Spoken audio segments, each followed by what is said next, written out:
Magandang araw mga kasaulo! Kumusta po kayo? Kumusta po ang lahat? Ngayong araw po ay magmumukbang tayo ng Bobs and Chicks. Meron po tayo ditong, meron silang one piece na chicken bagnet, dalawang buong chicken bagnet, may 2 piece din sila, tapos meron din silang chicharon, yung gravy, at saka yung suka nila, meron din silang special rice. Yung 1 piece at saka yung 2 piece, may kasamang special rice. Bale, kakabukas lang nila, grand opening nila nung Tuesday. Bale, grand opening nila nung Tuesday, February 18. Saktong anniversary namin ni Sao. Oo nga, no? Nag-grand opening sila last Tuesday, February 18. Meron silang slogan, kaibang lasa ng sarap ng manok na hanap sa Bobs and Chicken Bagnet at iba pa. Basta chicken bagnet na walang umay sa sarap, tatak Bobs and Chicks lang yan. Yan! Galing din sa mag-rap! Rap ba yun? Ewan ko. Hindi. Ito yung ano nila. Yung store location nila, Suba Road, Matatalay, Tarlac City. Yung landmark po is yung beside ng Sector 7 Mall. Tapos, store hours po nila, open po sila everyday from 10 a.m. to 8 p.m. Ito po yung number nila. Lalagay ko din po yung buong detalye sa description box. Sa ilalim. Check na lang po. Check po. Ito po yung mga nila, available nila na pagkain. Yan po, isa pong whole chicken, 259 pesos. Tapos, ito yung 1 piece nila na may special fried rice, 75 pesos only. Yung 2 piece po nila is 125 na may fried rice din. At ito pa po yung iba-iba. Yan, ayan po. Meron pa silang available no plain rice, tapos special rice, tapos extra vinegar at extra gravy. Ayan po yung picture. Ayan po. Tara! Ayan. So ayan mga kasalo, huwag na nating patagalin pa. Saulo-saulo po tayo. Mga tao po kayang Kapampangan. Tara po, sabay-sabay po tayong kumain. Tingnan ko yung gravy. Wow! Tagal ko ng binag-rice! Since January 2. Oh. January 2? Walang daya? Wala! Ano lang, pasta, ganon. Oo, importante hindi yung rice. Pasta yun. Basta natin mahingilan ng konti. Buhos natin dito. Yan, sarap. Tabi lang muna natin to.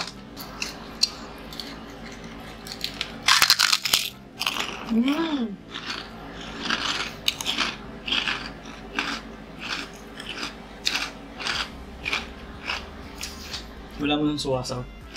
Tingnan mo na walang suha. Sarap ng rice! Promise. Hindi po ako nagbibiro.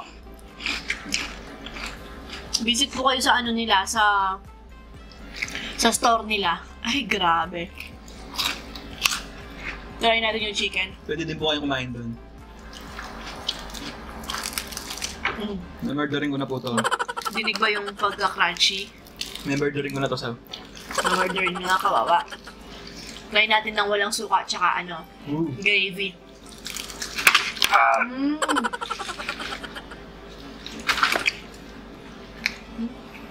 Lutok pa rin. Hindi na namin ininit ni Sao. Sa baka matagalan tayo. Para malutong pa rin siya. Hindi nga po siya oily. Ito yung gravy niya.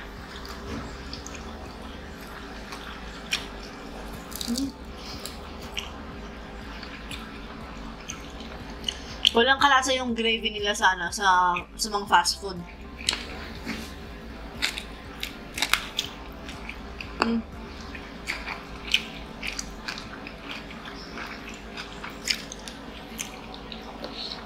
Yung balat po nito, magkalapit yung lasa nito.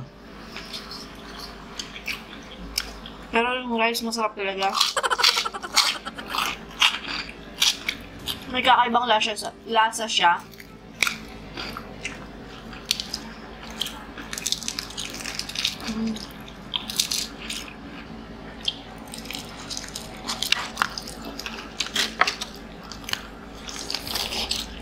Tapos magdadala sa kanya yung suka.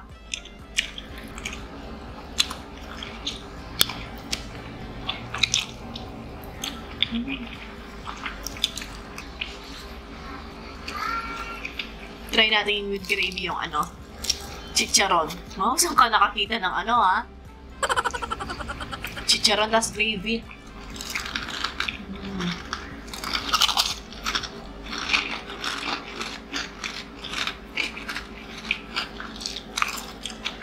Samahan mo ng kanin.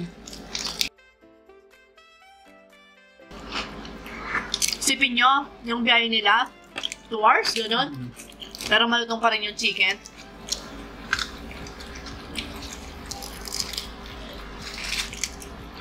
So, meron ka dyan?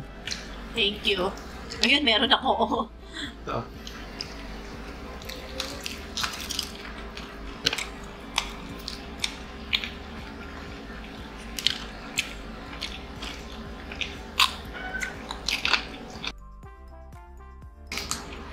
Pwede siyang pang-okasyon, pang-giveaway, gaya na sa kasal, binyag. Diba? Hindi ka na mapapagod pang giveaways. Sa mga ninang, ninong, ganyan.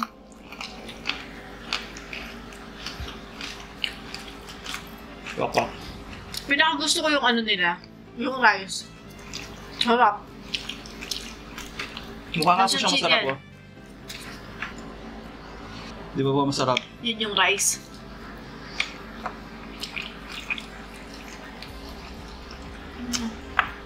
Hindi nga siya mamantika.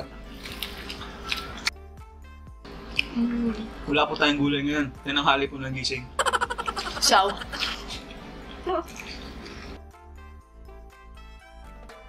maubos ko kaya yung rice.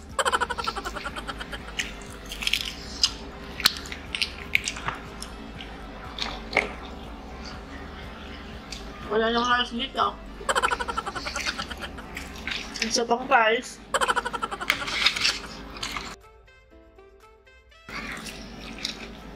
Sarap po ng chicharon. Kasi may po kumain ng chicharon yung 35. Siyempre dahil po special to, sarap niya. Laya po ng lasa doon sa mga kinakain ko 35.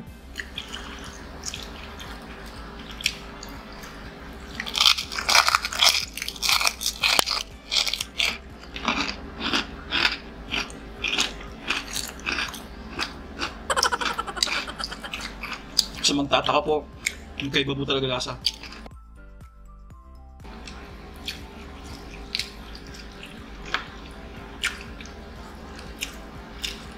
Wow, ganon. Wow.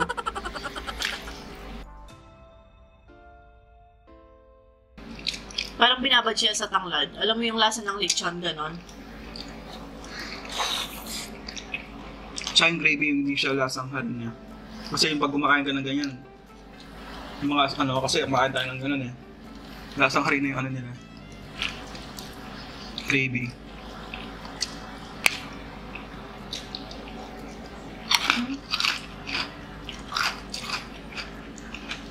Nung araw bumili tayong ano,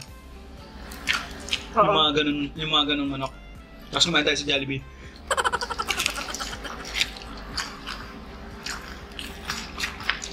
Murda ka naman ha. Gusto ko kasi ano, burger at ayun, tsaka fries.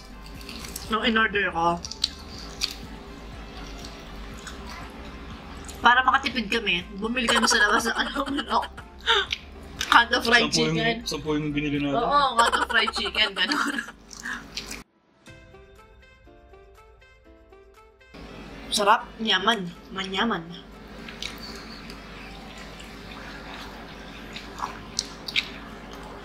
Sarap ng rice talaga.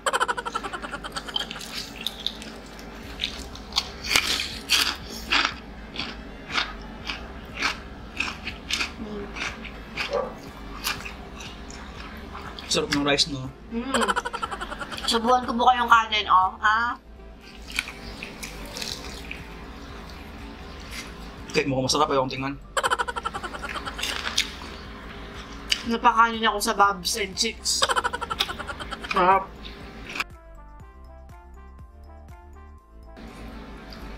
Ganito po yung one piece nila.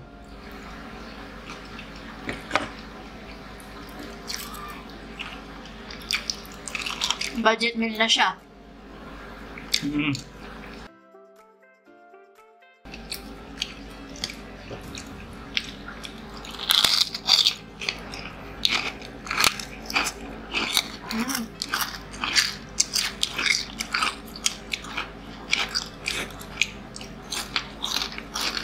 Sarap ng suka. Ah.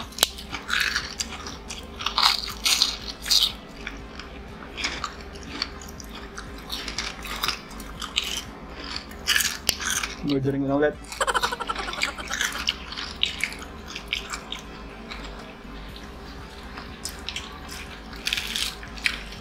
Ooh. Sa'yo mas malaki.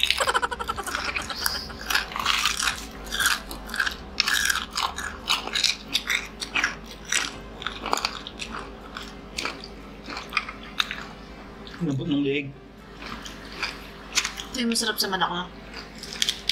Enjoy ah. Nga pala.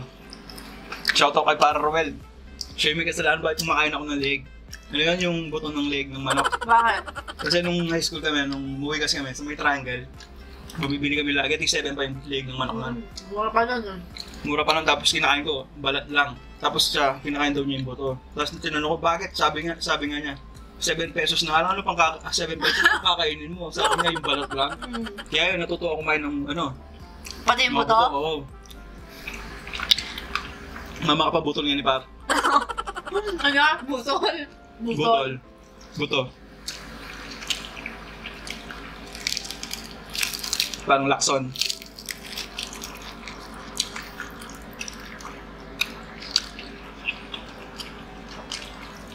Third year yata kami nun, no? Ay, second year. Hindi, third year na. High school. Oo. Kahit naman yung second year high school.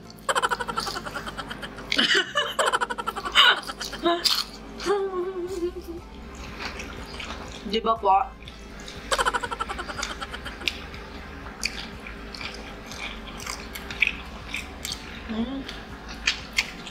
Naubos ko yung rice.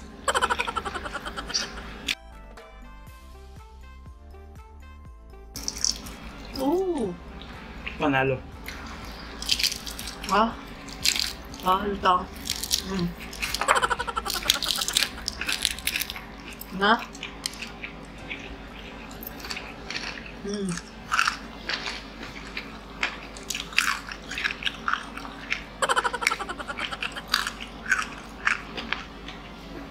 No?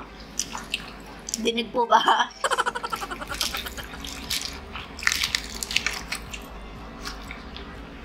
Siya. Yung buto lang po pala naman lambot. Kasi hindi mo naman makain yung Makakain ba yung butong matigas? Teka, baka siyempre. Maganda yung nagpapaliwanag. Thank you, Lord.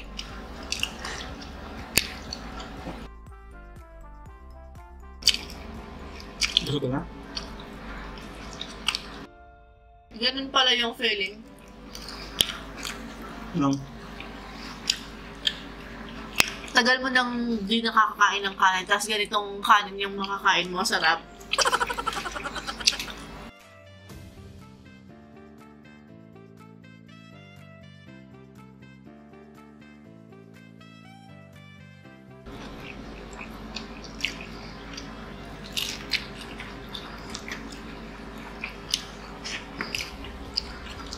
Share ko lang po.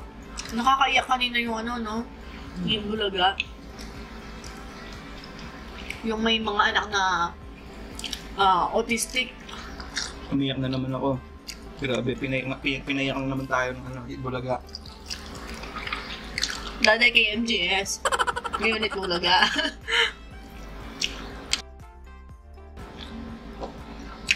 Bigat pala sa tiyan ng kanin. Alam mo yung feeling na sa tagal ko nang di kumakain ng kanin. Parang sasabog yung tiyan ko, gano'n. Kasi nasanay sa puro itlog lang, ganyan.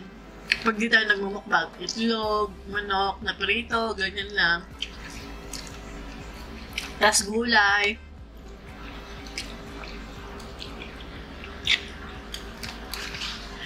Ngayon parang sobrang bigat ng tiyan ko, tas inaantok ako, gano'n. Alam mo yung feeling ng gano'n sa solid. May explanation kasi talaga yan. Kaya ganun. Siyempre nakalimutan ko na yung explanation, matagal ko nang research yun. Hinihintay pa mo kita para alam ko sana kung ano yung... Ba't kayo naantok? Pag kumakain ka ng ganyan. Gusto mo ba? Busog na ako. May konting ganin pa dito eh.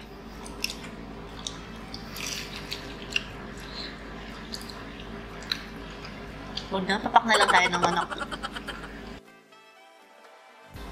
Ano ba yung malanam? Ganun ka. Hindi malansa yung manok niya. No?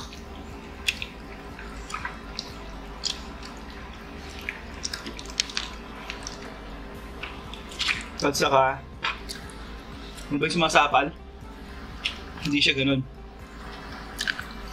Sumasapal? Hindi sumasapal yung laman ng manok niya. Parang hindi siya dry ganun. Tama ba?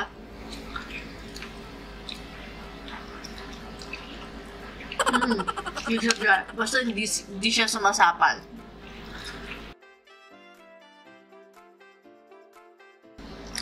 Thank you, Bobs and Chicks. Nabusog niyo yung araw po namin. Gabi. Dinner time. Pero di natin alam kung anong oras ma-upload to. Kung merienda, boss na. maaga, ganyan. Kasi boss mo na red, sigurado to eh.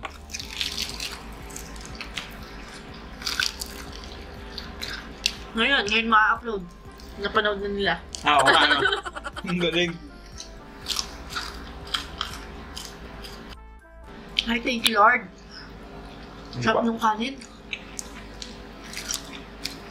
Hindi ko makalimutan yung lasa.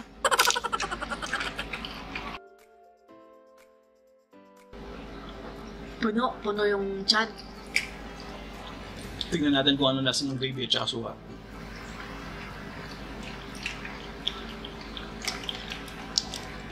Ganito po ako yung mahilig mag-explore ng lasa ng cut pork. Yun nga, yung ganito po ako yung mahilig ako mag-explore ng lasa. Yung ako nakunan yun, yung pinaghalo ko yung gravy at saka suka. Ulitin natin.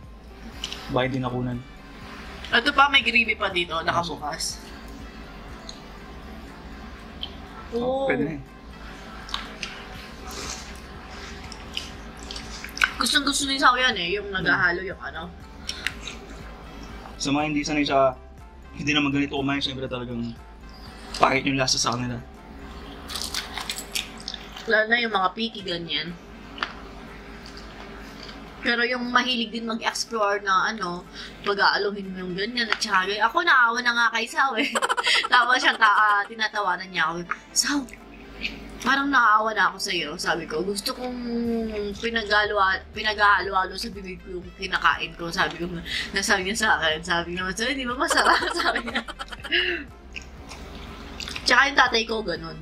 Siya yung mga bata, hindi naman ako nakikita kumakain, pero tapos humihigop din. Yung paborito din nila ngayon, yung mani na may suka. Nadaan si Suki, gano'n. Shout out kay Suki. Napakasarap nung binibenta niyang mani. Tsaka mabait si Suki. Kay Sok. Ay, sobrang busog ko. Grabe. Nabusog ako ng kanin.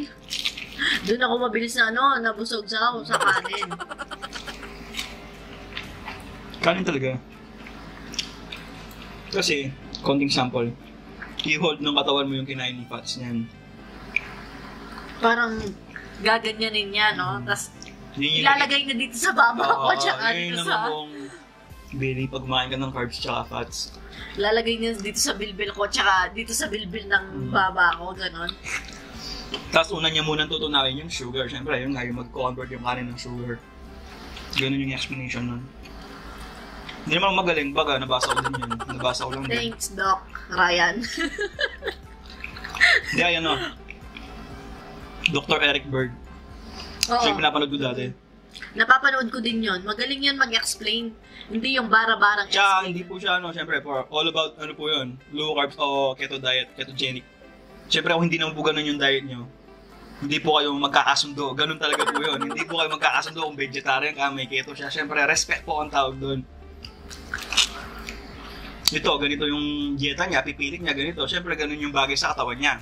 Ito naman, ganito yung match para sa kanya. Wala ka po magagawa. Siyempre, yun po, hindi po tayo para-pareho. Kaya nga, aralin nyo yung sarili nyong diet, di ba? Lagi naman sinasabi Hindi, may iba kasi na pinipilit na ganito, hindi ganyan. Parang may ganun talagang tao. Oo, wala, Pipilit yung sa kanila. Ano yun, sakit na natin mga Pilipino yun.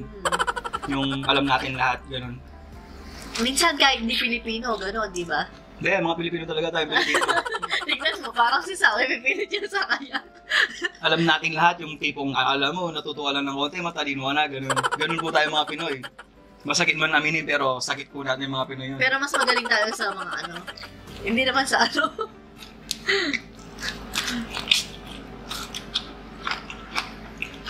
Against ka lang sa ano niya, ang dami-dami nung sasabihin na hindi ganyan, ganito, ganyan. Respect, kumbaga. Respeto na lang yung... Hindi, wala tayong respeto eh, mga ganun yun, wala tayong respeto mga Pinoy. Hindi naman naman lahat, pero mostly. Sabay pa kami ni Sao doon. Kasi, alas ano naman kami ni Sao. Parang paniniwala ganun. Pero... Hindi lang generalize, ulitin ko. Mga mangilan-ngilan sa mga Pinoy. Iba. Hindi pala lahat. Sakit natin mangilan-ngilan na Pinoy. Yung ganun. Yung tipong akala natin, tama tayo lahat. Okay yung ganun. Yung pag-uugali po natin na ganun. Kaya po yung pupuntahan natin pag ganun tayo.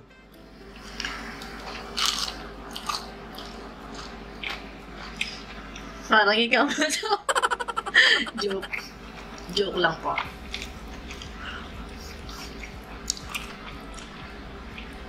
Napanood niyo na po ba yung mukbang ng mga bata? Hindi kaya. Yan ako lang, dagdag ko lang. Mm. Sabi nga ni Gio, kung hindi ka naman ganito, sabi niya, hindi ka magre-react. Si Gio ang kilala niyo po. Tama. Ayun nga, yung sa mga, balik tayo dun sa mga bata. Ang cute ni Raya. Tawa ko tawa eh, pagbukas ko ng ano. Pagkatapos ma-upload, pinapanood namin ni Sao. Tawa ko na. Naririnig mo ako naman, hindi, bakit? Napano ka ba? O, paano? Si Raya, tawa ko tawa sa kanya yung tinatawanan namin. Ayaw niya ng tinatawanan, si Ray Ray. Si Loti natin.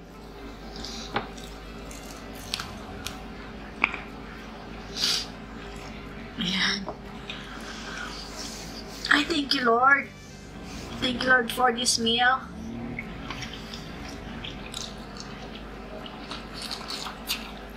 Yaman. Sod. Sod. Thank you po. Bobs and Chicks, Bagnet. Thanks, Bobs and Chicks Chicken Bagnet. Titira po talaga to para matigman din po. Kasi nagpadala sila ng ano, two each. Dalawang 2-piece tapos dalawang One piece. Ay, dalawang 2 pieces para sakto matingnan din po dito. Saktong-sakto. So, ayan mga kasawlo. Kahit ngumuya pa po si Sao. Hanggang dito na lang ang ating Bobs and Chicks mukbang. Hanggang sa susunod. Paalam. Maraming salamat po.